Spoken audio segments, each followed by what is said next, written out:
Hey, shalom, bromigas, and other people. You're back here with Shimshon. It's cooking with Shimshon, and we're remaking How to Onigiri 101, or should I call this 102, since it's literally just me making the same dish as before, once again differently. Surely enough, a lot of you guys probably already know this. If you know anything about Japanese cooking, is that sriracha mayo is what's up. Also, we're going to use ground beef for this one this time because why not? We're gonna go ahead and cut this thing open, alright? So that's how it pretends like a just pretend that this is someone that took the last slice of garlic bread, okay? And just keep shanking it and boom, eventually it'll be able to come all out, you know. See, look, you can already see some of the blood right here. Oh wait, it's bleeding. Oh my. Well, we managed to take care of that one really easily. I'm actually kind of convinced that this isn't entirely beef. I can smell some human flesh in there, but you know what? It's all good. So what I'm going to do is poke some holes into it with one of these chopsticks, the Choppy's twin, if you guys remember. Choppy is still missing, but I managed to get some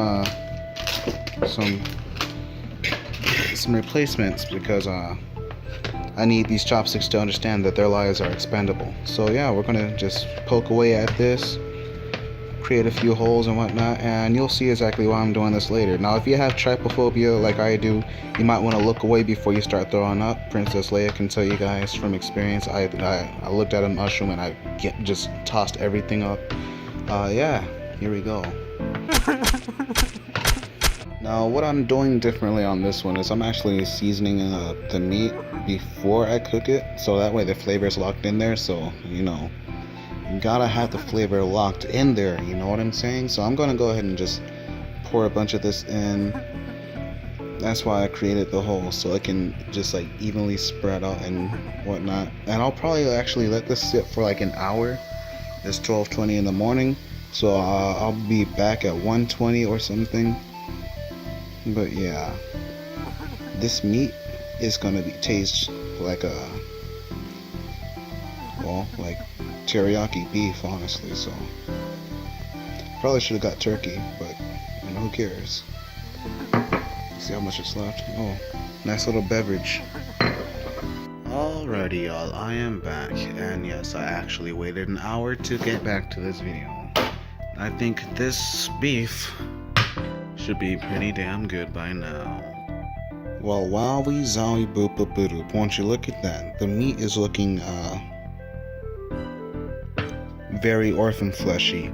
But you know what? We're gonna go ahead and jump onto the rice. I've already turned the oven on. No, excuse my dumb ass. Not the oven.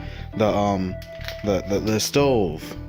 Yeah, the stove. I just turned the stove on and I'm going to start making the rice right now. Now, this is sushi rice. I know it has instructions on how much to make for what, and I don't listen to that because I'm a gadite. I'm good at cooking stuff without having to measure it because that's just what us gadites do, you know what I'm saying? So yeah, we're sushi rice.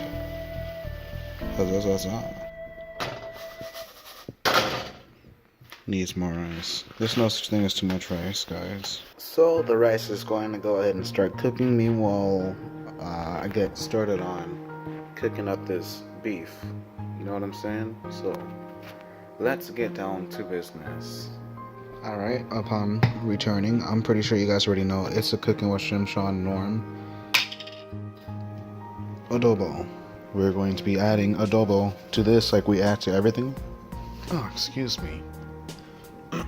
We're going to be adding adobo to this like we add adobo to everything else. And if you're wondering why I sound tired, I can assure you I'm not tired. I'm just feeling really relaxed right now. When I say relaxed, I mean I'm having fun making this beautiful onigiri, you know what I'm saying?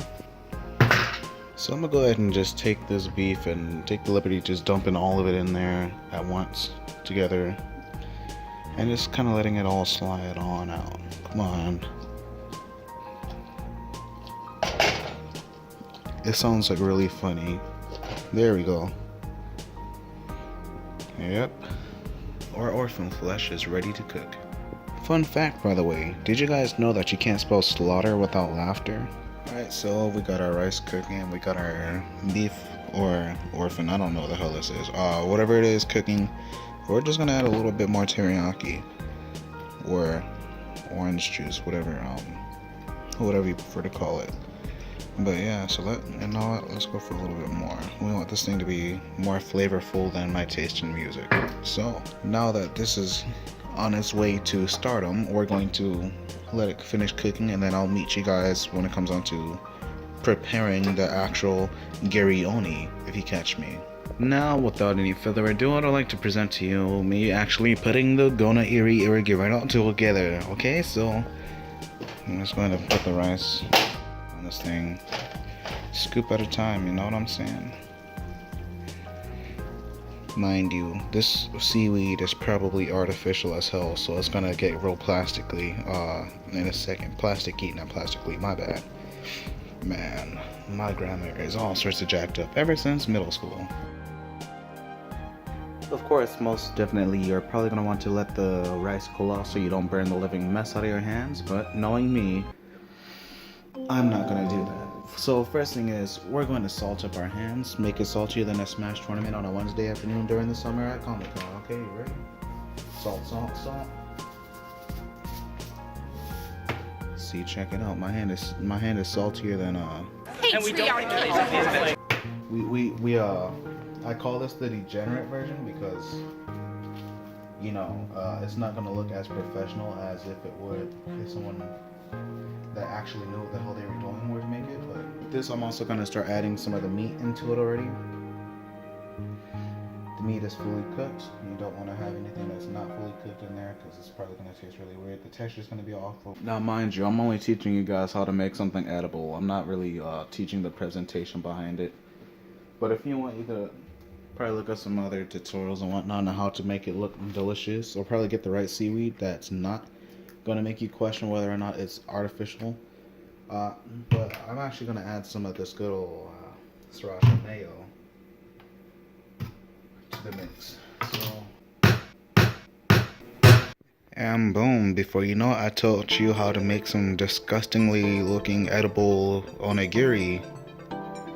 Hooray! My time to shine.